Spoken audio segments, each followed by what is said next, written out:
அஸ்ஸலாமு அலைக்கும். அன்பார்ந்த அனைத்து உறவுகளுக்கும் இனிய இரவு வணக்கம். மீண்டும் சர்ஃபான் ஆல்வேஸ் வித் யூ நம்மளுடைய புதிய சேனலூடாக உங்களுக்கு மிக முக்கியமான ஒரு தகவலோடு தான் வந்திருக்கிறேன். வீடியோவை கடைசி வரைக்கும் பாருங்கள். தெரியாத நண்பர்களுக்கும் மறக்காமல் ஷேர் பண்ணுங்கள்.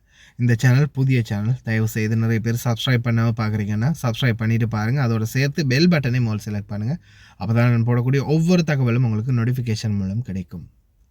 பிரபாகரனை மீண்டும் தட்டி எழுப்பும் முன்னாள் அரசியல்வாதிகள் நாட்டில் மீண்டும் ஒரு யுத்தத்தையோ கலவரத்தையோ தூண்டி அமைதியின்மையை ஏற்படுத்த பல முயற்சிகளை முன்னெடுக்கிறார்கள் தற்போதைய பழைய அரசியல்வாதிகள். அதே போல் எல்லாருமே சத்தம் போடாமல் இதை பாருங்கள், இங்கே பாருங்கள், எப்படியெல்லாம் ஆட்டம் போடுறாங்கன்னு பாருங்கள் அப்படின்னு சொல்கிறது யார் தெரியுமா? முன்னாள் மூட்டை கட்டிய அரசியல்வாதிகள். ஏதோ இந்த அரசாங்கத்தில் உள்ள அமைச்சர்களும் அதே மாதிரி பிரதம மந்திரியும் பார்ட்டி ஒன்றில் கலந்துக்கிட்டாங்களாம். அதை பெருசுபடுத்தி பேச ஆரம்பிச்சிருக்கிறாங்க.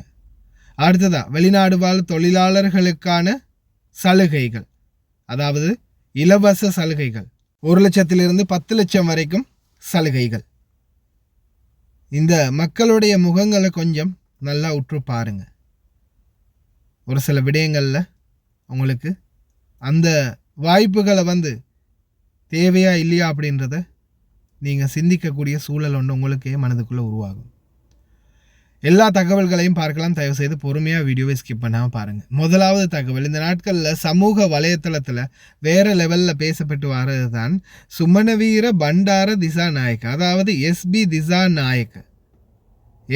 திசாநாயக்க பல்பு வாங்கினாலும் வாங்கினாரு, இந்த மாதிரியுமா வாங்கணும்?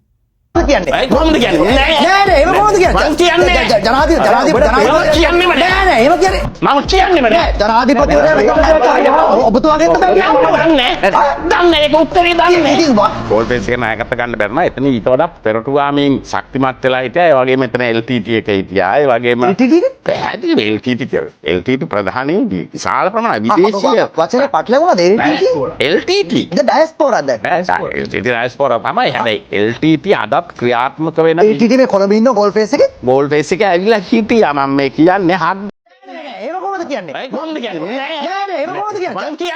ජනාධිපති කියන්නේම නෑ. නෑ නෑ ඒව කියන්නේ මම කියන්නේම නෑ. ජනාධිපතිවරයා මෙතන නැත්නම් ඔබතුමාගෙන් තමයි දන්නේ ඒක උත්තරේ දන්නේ. ඉතින් වක්කිවිය යුතු මන්ත්‍රීවරයෙක් දෙන උත්තරයක් නේද? මම දන්නේ වග කීමෙන් කියන දන්නේ නෑ. වග කීමෙන් කියන දන්නේ. එහෙමනම්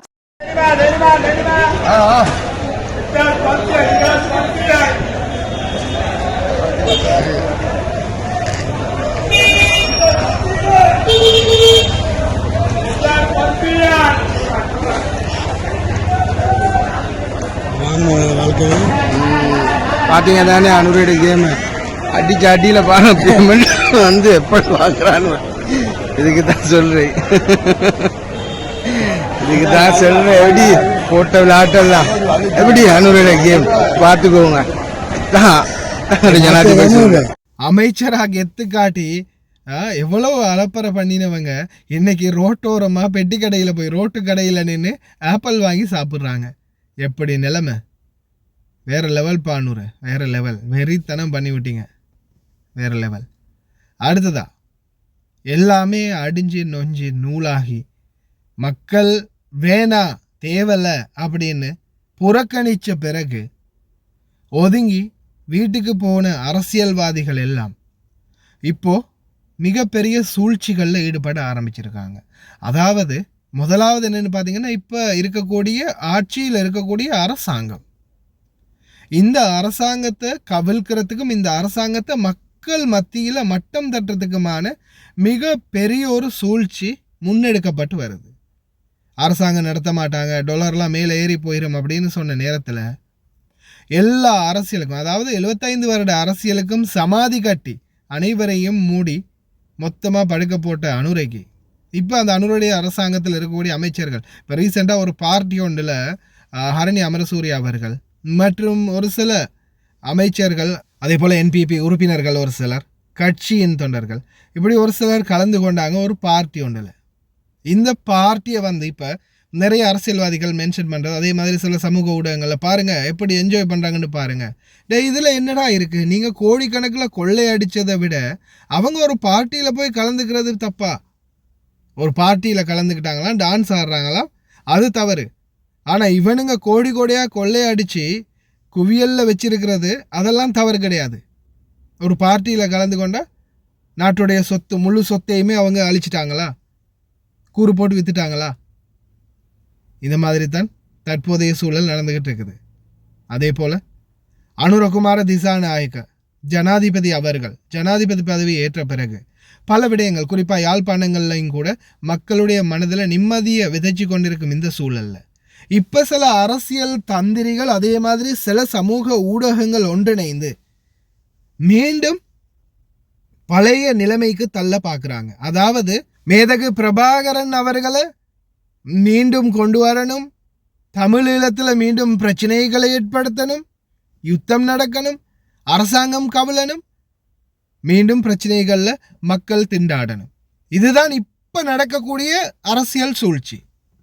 பல இன்னல்கள், பல துன்பங்கள், பல நகர்வுகளை சந்திச்சு தன்னுடைய சொந்த நாட்டை, சொந்த மண்ணை, சொந்த இடத்தை இழந்து இன்னைக்கு எத்தனையோ குடும்பங்கள் எத்தனையோ பேரை இழந்து அந்த மக்கள் தவிச்சு அகதிகளாக அங்கேயும் இங்கேயும் சீரழிஞ்சு கஷ்டப்பட்டு திரிஞ்சு இன்னைக்கு தான் ஒரு நிலைமைக்கு மாறிக்கிட்டு வராங்க.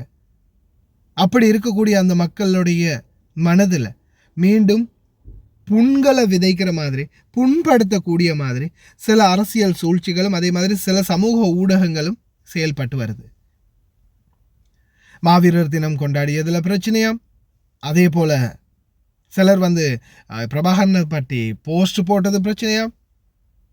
ஆனால் நாட்டில் இப்போதைய சூழலில் எத்தனையோ பிரச்சனைகள், அரிசி பிரச்சனை, வெள்ள பிரச்சனை, மக்களுடைய வாழ்வாதார பிரச்சனை, இப்படி எத்தனையோ பிரச்சனைகள் இருக்கும்போது இவங்க மறுபடியும் நாட்டுக்குள்ள இனவாதத்தை தூண்டுறதுக்கான சில முயற்சிகளில் ஈடுபடுறாங்க. சில அரசியல் கட்சிகளாக இருந்தாலும் சரி, முன்னாள் அரசியல்வாதிகளாக இருந்தாலும் சரி, சில சமூக ஊடகங்களாக இருந்தாலும் சரி, தற்போதைய சூழலில் மக்களுடைய மனதில் நஞ்சை விதைக்க பார்க்குறாங்க. அதாவது விஷத்தை விதைச்சி மீண்டும் பிரச்சனைகளை உண்டு பண்ணக்கூடிய சூழலை உருவாக்குறாங்க. முஸ்லீம் எம்பி ஒருத்தருக்கு பாராளுமன்றத்தில் அமைச்சு பதவி கொடுக்கல அப்படின்றத மென்ஷன் பண்ணி கொஞ்ச நாளாக குழப்பத்தை உண்டு பண்ண பார்த்தாங்க. ஆனால் அது கடைசியில் அவங்களால முடியாமல் போச்சுது. மறுபடியும் மாவீரர் தினம் வந்த பிறகு இப்போ தமிழீழத்தை மென்ஷன் பண்ணி சிலர் பிரச்சனைகளை உருவாக்க பார்க்குறாங்க. ஆனால் அன்பார்ந்த சகோதர சகோதரிகளே, இனி வரும் காலமாவது அனைத்து பிரச்சனைகளுக்கும் முற்றுப்புள்ளி வைத்து தற்போதைய அரசாங்கம் செயல்பட்டு வருது நல்ல முறையில். அதை இன்னமும் நாம் மேலோங்கி கொண்டு போக வைக்கணும்னா நிச்சயமாக நம்ம அனைவரும் ஒற்றுமையாக இருக்கணும். நாட்டுக்குள்ளே எந்த ஒரு இனவாதம் இல்லாமல், எந்த ஒரு பிரச்சனைகளும் இல்லாமல் நாம் அனைவரும் ஒற்றுமையாக இருந்தோம்னாலே போதும். நிச்சயமாக நம்மளுக்கு இவங்களால் எந்த ஒரு பாதிப்பும் வராது. ஆனால் ஒரு சிலர் இந்த மாதிரி பிரச்சனைகளை பெருசுப்படுத்தி இப்படி பண்ணிட்டாங்க அப்படி பண்ணிட்டாங்கன்னு ஏதாவது ஒரு பிரச்சனைகளை தானாகவே செயல்படுத்த ஆரம்பித்தாங்கன்னா மக்களுடைய ஒட்டுமொத்த நிம்மதியும் சீர்குலைந்து போகும். அது சிங்களவர்களாக இருந்தாலும் சரி, தமிழ் பேசும் மக்களாக இருக்கக்கூடிய முஸ்லீம்களாக இருந்தாலும் சரி, இந்து மதத்தவர்களாக இருந்தாலும் சரி, கிறிஸ்தவ மதத்தவர்களாக இருந்தாலும் சரி, மதங்களுக்கு இடையிலேயே பிரிவினைகளை உண்டு பண்ணிட்டாங்கன்னா அந்த பிரிவினைக்கு நாமளும் ஆளாகிட்டோம்னா, அது நம்மளை ஆட்கொண்டுடுச்சுன்னா அதுக்கப்புறம் நம்மளால் நம்மளுடைய நாட்டை கட்டி எழுப்பவே முடியாது. அதனால் தயவு செய்து இந்த வெளிநாடு வாழ் சொந்தங்கள், குறிப்பாக இப்போ வெளிநாட்டில் வாழக்கூடிய நிறைய சகோதர சகோதரிகள் சிலர் இந்த சமூக ஊடகங்களை பயன்படுத்தி சில தவறான விடயங்களில் ஈடுபடுறாங்க. இப்போ நான் ரீசெண்டாக கூட எனக்கு 2-3 வீடியோ அனுப்பியிருந்தாங்க. ஈழ தமிழர்களை பற்றி கேவலமாக பேசுகிறது, அதே மாதிரி மலேக மக்களை பற்றி கேவலமாக பேசுகிறது, சிலர் முஸ்லீம்களை பற்றி கேவலமாக பேசுகிறது, சிலர் தமிழர்களை பற்றி கேவலமாக பேசுகிறது, சிலர் சிங்களவர்களை கேவலமாக பேசுகிறது, இலங்கை கொடியை மிதித்த மாதிரி வீடியோ போஸ்ட்டுகள் போடுறது, அதே மாதிரி தேசிய கொடி மட்டுமல்லாது ஈழத்தமிழர்களின் மனதில் என்றும் நிறைந்து இருக்கும் பிரபாகரன் அவர்களுடைய ஃபோட்டோவுக்கு வந்து அசிங்கப்படுத்துறது, அதே மாதிரி குர்ஆனை எரிக்கிறது, இந்த மாதிரி நிறைய விடயங்கள் இப்போ சமூக ஊடகங்களில் இடம்பெற்று வருது. ஆனால் ஒன்று சொல்கிறேன், தயவு செய்து இந்த மாதிரி போஸ்ட்டுகளுக்கு, இந்த மாதிரி விடயங்களுக்கு நீங்கள் அந்த என்ன சொல்கிறது, அதுக்கு ஒத்துழைப்பு வழங்காதீங்க. அதை ஷேர் பண்ணி, அவங்களுக்கு ஃபோன் பண்ணி, அவங்கள லைக் பண்ணி, அவங்களுக்கு வந்து ப்ரொமோட் கொடுத்து, அவங்கள இன்னும் பெரிய ஆள் ஆக்காதீங்க. அப்படி ஆக்குற பட்சத்தில் நீங்கள் உங்களுக்கே சூனியம் வச்சுக்கிறீங்க அப்படின்றத தெரிஞ்சுக்கோங்க. ஏன்னா இந்த பிரச்சனையை இப்படியா பெருசாகி கடைசியில் இனக்கலவரம், மதக்கலவரம், மறுபடியும் நிம்மதி இல்லாத சூழல், இது எல்லாமே நம்மளே தான் மறுபடியும் வந்து தாக்க போகுது. அதனால் தயவு செய்து இனி வரும் காலமாவது ஒற்றுமையாக, இன மத மொழி வேறுபாடின்றி அனைவரும் செயல்பட பாருங்கள். அதுதான் நம் நாட்டில் தற்போது இருக்கும் நல்ல நிலைமைக்கான ஒரே வழி. ஏன்னா நாம் அனைவருமே ஒன்றாக இருந்தோம்னா, இந்த வாட்டி பாருங்க, இந்த என்பிபி கவர்மெண்ட் உருவாகிறதுக்கு நாட்டின் உள்ள அனைத்து மக்களும், இலங்கையின் அனைத்து மக்களும் பெரும்பான்மையாக வாக்களித்தாங்க. அதுலேயும் குறிப்பாக சிறுபான்மைகள் ஏகபோகமாக வாக்களித்தாங்க. சிறுபான்மையுடைய வாக்கு தான் இந்த முறை அனுரையை வெற்றி பெறவே வச்சது அப்படின்னு சொல்லலாம். அதனால் அவங்களுடைய அந்த அரசாங்கம் சரியாக பயணிக்கணும்னா நாம் நாட்டு மக்களாகிய நாம் அனைவரும் முடிந்த வரைக்கும் நாட்டில் சமத்துவம் மற்றும் சமாதானமான சூழலை கொண்டு சென்றால் மட்டுமே முடியும். அதனால் அன்பார்ந்த சகோதர சகோதரிகளை தயவு செய்து மீண்டும் கேட்டுக்கொள்வது ஒன்று தான், தேவையில்லாத பிரச்சனைகளை பற்றி ஊதி பெருசாக்காதீங்க. சமூக ஊடகங்களில் தேவையில்லாத விடயங்களை பகிர்றதை நிறுத்துங்க. சில கருத்துக்கள் வெளியிடுறதை நிறுத்துங்க. நல்லதை பற்றி பேசுங்க. தேவையில்லாத விடயங்களுக்கு நாவை கட்டுப்படுத்திக்கோங்க. லைவில் நீங்கள் போய் சண்டை பிடிக்கிறதாலேயோ இல்லை ரெண்டு குரூப்புக்குள்ளே அடிச்சுக்கிறதாலேயோ, நீங்கள் ஒவ்வொருத்தரும் மாறி போஸ்ட் போடுறதாலேயோ எதுவுமே இங்கே மாறப்போகிறது இல்லை. ஆனால் நீங்கள் செய்கிற சில செயல்பாடுகள் மக்களுடைய மனதில், இன்னும் ஒரு சிலருடைய மனதில் இதை வந்து காயத்தை ஏற்படுத்தும் அல்லது ஒரு ஆழ்ந்த கோபத்தை ஏற்படுத்தும். அது கடைசியில் தனிப்பட்ட ரீதியிலையும் சரி, சமூக ரீதியிலையும் சரி மிகப்பெரிய பாதிப்பை ஏற்படுத்தும், மிகப்பெரிய பிரச்சனைகளை உருவாக்கும். அதனால் முடிந்த வரைக்கும் நாட்டினுடைய சமாதான நிலைமையை ஒன்று கூட்டுவதற்கும், நாட்டை நாம் கட்டியெழுப்புறதுக்கும் நாட்டு மக்களாகிய நாம் முதல்ல ஒற்றுமையாக இருக்க பழகணும். ஒற்றுமையே பலம் மக்களே, ஒற்றுமையாக இருப்போம். அதே மாதிரி முடிந்த வரைக்கும் வெளிநாடுகளில் வாழக்கூடிய நாம் நம்மளுடைய முழு பவரையும், நம்மளுடைய முழு ஆட்சியையும் அதிகாரத்தையும் நம்ம நாட்டுக்கு வழங்கிட்டு இருக்கிறோம் இன்னைக்கு வரைக்கும். ஏன், நம்மளுடைய டாலர் இல்லைன்னா இன்னைக்கு நாட்டுடைய நிலைமை ரொம்ப மோசம். சுற்றுலா பயணிகள் வந்தாலும், சுற்றுலாத்துறையில் வருமானம் வந்தாலும், வெளிநாட்டு தொழிலாளர்களுடைய வருமானம் தான் இன்றைக்கு முன்னிலைமையில் இருக்குது அப்படின்றதுல எந்த ஒரு மாற்று கருத்தும் இல்லை. யாராலையும் மறக்கவும் முடியாது. நாட்டை இன்னைக்கு வரைக்கும் கட்டி எழுப்பிக்கிட்டு இருக்கிறது எங்களுடைய வெளிநாடு வாழ் தொழிலாளர்கள். இதை வந்து யாராலையும் மறக்கவும் முடியாது. இதை வந்து மறைக்கவும் முடியாது. இன்னைக்கு வரைக்கும் நாம் அனுப்புகிற டாலர் தான் நம்மளுடைய நாட்டை கட்டி காப்பாற்றிக்கிட்டு இருக்குது. அது எல்லாரும் ஞாபகம் வச்சுக்கோங்க. இப்போ ரீசண்டாக எனக்கு ஒரு போஸ்ட் கிடைச்சிது. அந்த வெள்ளத்தில் பாதிக்கப்பட்ட மக்களுக்கு இந்த டயலாக் நிறுவனம், அதே மாதிரி சில ஊடகங்கள், இவங்கெல்லாம் பார்த்திங்கன்னா அந்த உணவுப் பொருட்களை கொண்டு போய் விநியோகம் பண்ணியிருந்தாங்க. சும்மா கொஞ்சம் நேரம் இந்த ஃபோட்டோவை பார்க்காதவங்க இந்த வீடியோ கொஞ்சம் பாருங்கள், இந்த ஃபோட்டோ காட்சிகளை கொஞ்சம் பாருங்கள். வெளிநாடுகளில் வாழக்கூடிய மக்கள் இப்போ இன்றைக்கும் வந்து சிலர் வந்து சில பொருட்களுக்காக நம்ம ஃப்ரீயாக கிடைக்கிறது இல்லை, கொடுக்குறாங்க இல்லை அப்படின்றதில் நம்ம கொஞ்சம் மும்முரமாக நிற்கிறோம். ஆனால் நம்மளையும் விட மிகவும் பாமர மக்கள், ரொம்பவும் கஷ்டப்படக்கூடிய மக்கள் நம்ம நாட்டில் இருக்கிறாங்க தானே. சிந்திச்சு பாருங்க மக்களே. இப்போது நீங்கள் இன்னைக்கு இந்த வெளிநாட்டுக்கு வந்ததுக்கு அப்புறமா சாதாரணமாக ஒரு 120 தினார் சம்பளம் எடுத்தாலும் ஒரு 1 லட்சம் ரூபா சரி நாட்டுக்கு அனுப்பக்கூடிய சூழலில் இருக்கிறீங்க. சொல்லுங்க பார்க்கலாம், நாட்டில் எத்தனை பேரால் முடியும்? இந்த வெளிநாட்டில் இருக்கக்கூடியவங்க சரியா படித்த மட்டும், நிறைய நாலேஜ் தெரிஞ்சவங்க, பெரிய பெரிய பிஸ்னஸ் மவுன்சராக இருந்துட்டு வந்தவங்களை பற்றி நான் கேட்கல. சாதாரண பாமர தொழிலாளர்கள், அதாவது குறைந்தது ஒரு 5ஆம் ஆண்டு தான் நாங்கள் படித்தே இருக்கிறோம், இல்லை ஸ்கூல் பக்கமே போனதில்லை, எங்களுக்கு வந்து தெரிஞ்சதே ஏதாவது ஒரு வேலை தான், வீட்டு தொழில், இந்த மாதிரி பாத்திரங்கள் இந்த மாதிரி இது, வண்டி ஓட்டுறது, கூலி வேலைக்கு போகிறது தான் தெரியும் எங்களுக்கு, ஆணோ பெண்ணோ. எங்களுக்கு வந்து இந்த நாட்டில் இன்றைக்கி 1 லட்சம் ரூபா கிடைக்குது.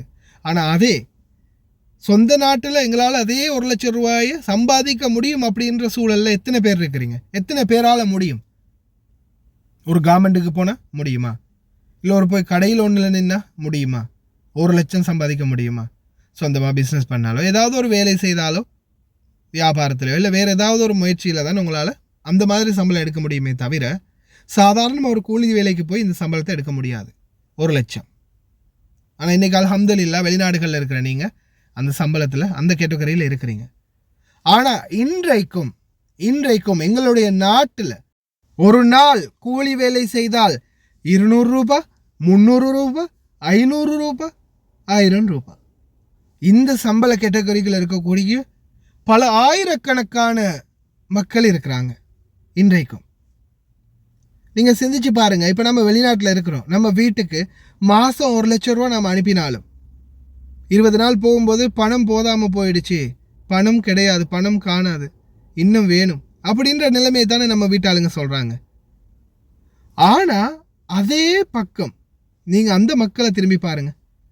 ஒரு நாளைக்கு சம்பாதிக்கிறது வெறும் 300 ரூபா தான், வெறும் 500 ரூபா தான், வெறும் 1000 ரூபா தான்.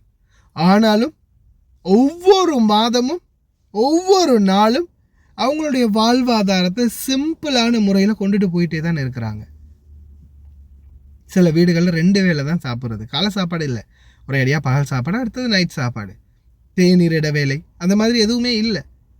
ஆனால் இதே வெளிநாட்டில் வேலை செய்யக்கூடிய சொந்தங்களுடைய நீங்கள் யோசிச்சு பாருங்கள், நீங்களே பாருங்கள், உங்களுக்கே தெரியும். அது காலை சாப்பாடு உங்கள் வீட்டில் கணக்கு சொல்லும்போது காலை சாப்பாட்டுக்கு இவ்வளோ போகுது, மத்தியான சாப்பாட்டுக்கு இவ்வளோ போகுது, பின்னேரம் தண்ணி குடிக்கிறதுக்கு இவ்வளோ போகுது, தேநீர் இடைவேளைக்கு, இரவு சாப்பாட்டுக்கு இவ்வளோ போகுது, பாடசாலைக்கு இவ்வளோ போகுது, சொல்கிறாங்களா இல்லையா? ஆனால் நம்ம வீடுகளில் இந்த நிலைமையிலேயாவது இருக்கிறாங்க. ஆனால் அந்த குடும்பங்கள் எப்படி இருக்குன்னா, காலை சாப்பாடு, இரவு சாப்பாடு, அவ்வளவுதான். பெருநாள் வந்தால் நம்ம வீட்டாளுங்க வெளிநாட்டில் இருக்கிறவங்களோட தலையை பிச்சு எடுத்துருவாங்க. அதுக்கு வாங்கணும், இது வாங்கணும், அதுக்கு மருதாணி வாங்கணும், செப்பல் வாங்கணும், டிஷர்ட் வாங்கணும், ட்ரௌசர் வாங்கணும், சாரி வாங்கணும், வேற என்ன வாங்கணும், நிறைய சொல்லுவாங்க, அடுக்கிட்டே போவாங்க இல்லையா, லிஸ்ட்டு போட்டுக்கிட்டே போவாங்க. ஆனால் அதே அந்த மக்கள் ஏதோ பேமெண்ட் கடையில் போய் கிடைக்கிறத வச்சு அதுலேயும் ஒரு 100 ரூபாய் 200 ரூபான்னு சேமித்து வச்சுருப்பாங்க. பெருநாள் வரும்போது அதை எடுத்துகிட்டு போய் ஏதோ சிம்பிளாக வாங்கி ஏதோ உடுத்துட்டு அந்த நாளை கடந்து போயிடுவாங்க. இப்போ நான் கேட்குற கேள்வி என்னென்னா, இன்னைக்கு வரைக்கும் அந்த நாட்டில் அதே நிலைமையில் நம்ம நாட்டு மக்கள் வாழ்ந்துக்கிட்டு தான் இருக்கிறாங்க. இப்போ நம்ம இந்த அஸ்வசுமா பற்றி ஒரு கதை ஒன்று நம்ம ரீசெண்டாகவும் பேசினோம். சரி, அந்த சமுர்தி உண்மையிலேயே கொடுத்துக்கிட்டு இருந்தாங்க, நிறைய பேருக்கு அது கிடைச்சது, சிலருக்கு வந்து இல்லை. ஆனால் இந்த அஸ்வசுமை சில அந்த ஃப்ரீயாக கொடுக்கறத நான் சொல்கிறேன், அது நம்மளுக்கு தேவையா? அது நம்மளுக்கு முக்கியமா? இல்லை, நம்மளும் கஷ்டப்படுறோம் தான், நம்ம வீட்லேயும் நிம்மதி இல்லாத சூழல் தான். இன்றைக்கி இந்த மாதம் உழைச்சி அனுப்புறது அடுத்த மாதமாவது காலி ஆகுது, நிறைய பேருக்கு வீடு இல்லை. நான் அதை தான் சொல்கிறேன். நம்மளுக்கு இந்த 15 ரூபா 10,000 ரூபா 5,000 ரூபாட இந்த சாமானை வச்சு நம்ம வாழ்க்கை பூரா காலம் பூரா கொண்டு போயிடுவோமா? நம்மளுக்கு அதை விட பெரிய தேவைகள் இருக்குது. ஏன்னா 100% வெளிநாட்டுக்கு வரக்கூடிய தொழிலாளர்கள் இன்றைக்கு வரைக்கும் ஒரு வீடு வசதி இல்லை, சிலருக்கு வந்து வீடு வாய்ப்பு இல்லை, சிலருக்கு வந்து சரியான ஒரு வாழ்வாதாரம் இல்லை, பெரிய பெரிய பிரச்சனைகள் இருக்குது. அதையும் தாண்டி இந்த நாடுகளில் நிம்மதியாக வாழக்கூடிய சூழல் இருக்குதா? சிலருக்கு இல்லை. அடி உதை பிரச்சனை, சம்பளம் கொடுக்கறதில்ல, சாப்பாடு இல்லை, எத்தனையோ பிரச்சனைகளை தொடர்ந்து நாம் முகம் கொடுத்து வாரோம், எத்தனையோ பிரச்சனைகளுக்கு. இப்படியான சூழல் இருக்கும்போது நம்மளுக்கான பெரிய பிரச்சனைகளை பற்றி நாம் போராடணும், பேசணும் அப்படின்றது தான் என்னுடைய கருத்து. ஏன்னா இப்போ நிறைய சமூக ஊடகங்கள் இந்த ஆஸ்வாசம் கொடுக்கல, 5,000 ரூபாய் எல்லாரும் கொடுத்தாங்க, எங்களுக்கு கொடுக்கல, 10,000 ரூபாய் எல்லாரும் கொடுத்தாங்க. சரிப்பா, நாட்டில் அதை விட கம்மியாக கஷ்டப்படக்கூடிய மக்கள், இப்போ நான் சொன்ன மாதிரி பாமர மக்கள் இருக்கிறாங்களே. நீங்கள் மாதம் 1 லட்சம் ரூபா சம்பாதிக்கிறீங்க, ஆனால் அந்த 1 லட்சம் ரூபா சம்பாதிக்கிறதுக்கு அவங்க 5 மாதம் கஷ்டப்படணும். அந்த மாதிரி இருக்கக்கூடிய மக்கள் இருக்கிறாங்களே. அடுத்தது, நீங்கள் ஏன் ஒன்றை புரிஞ்சு கொள்ள மாட்டேங்கிறீங்க? இந்த ஃப்ரீயாக கொடுக்குறேன்னு நான் கேட்குறேன், ஜனாதிபதியோ அல்லது பிரதமரோ இல்லை வேறு நாட்டில் இருக்கக்கூடிய அமைச்சர்களோ அவங்க சொந்த பணத்தில் சொந்த வீட்டில் இருந்து கொண்டாந்து கொடுக்குறாங்களா? ஃப்ரீயாக கிடைக்குதுன்னா அது கிடைக்கிறது நம்மளுடைய காசு தான். நம்ம காசு எடுத்து நம்மளுக்கே கொடுக்குறாங்க. இதுக்கு பேசாமல் குடோன்லேயே இருந்திருக்கலாம் இல்லையா? அந்த மாதிரி தானே. அதால் தயவு செய்து இந்த ஓசிக்கு ஆசைப்படாதீங்க. ஃப்ரீயாக கிடைக்குது சும்மா கிடைக்குதுன்றது ஆசைப்படாதீங்க. அரசாங்கம் கொடுக்குற ஒவ்வொன்றுமே நம்மளுடைய காசு தான். அனுரகுமார திசாநாயக்கையோ அல்லது மஹிந்த ராஜபக்சேயோ மைத்திரிபால சிறிசேனையோ ரணில் விக்ரமசிங்கவோ அல்லது கோட்டாபய ராஜபக்சேயோ அவங்க சொந்த பணத்தில் கொண்டு வந்து கொடுக்கல எதுவுமே. இதை கொடுக்குறோம் அதை கொடுக்குறோன்னு சொன்னால் எல்லாமே நம்ம பணம், நம்ம வரி பணம், நம்ம அனுப்புகிற பணம், நம்ம பணத்தை வச்சு தான் நம்மளுக்கே கொடுக்குறாங்க. புரியுதா இல்லையா உங்களுக்கு? அதை முதல்ல புரிஞ்சுக்கோங்க. ஃப்ரீயாக கிடைக்குது, ஓசியில் கிடைக்குது, சும்மா கிடைக்குது, அரசாங்கத்தால் கொடுக்குறாங்க தான். அரசாங்கம் எங்கேருந்து எடுக்கும் அந்த பணத்தை? அரசாங்கம் எடுக்கிறது நம்மளிருந்து தான். அதனால் அரசாங்கத்துக்கிட்ட இந்த ஃப்ரீயாக வாங்குறத விட்டுட்டு நம்மளுக்கு தேவையான முக்கியமான விடயங்களை நாம் முன்வைக்க பார்க்கணும். அதை தான் நானும் முயற்சி செய்கிறேன். அதை தான் உங்களுக்கும் தெரியப்படுத்தியிருக்கிறேன். எத்தனை பேருக்கு இது நல்லா பட்டுச்சு கெட்டதாக பட்டுச்சுன்னு தெரியல. உங்களுடைய கருத்துக்களை மறக்காமல் கமெண்டில் பதிவு செய்யுங்க. கடைசி வரைக்கும் பார்த்து எல்லாருக்குமே ரொம்ப நன்றி. இது புதிய சேனல், மறக்காமல் தயவு செய்து சப்ஸ்கிரைப் பண்ணி சப்போர்ட் பண்ணுங்கள்.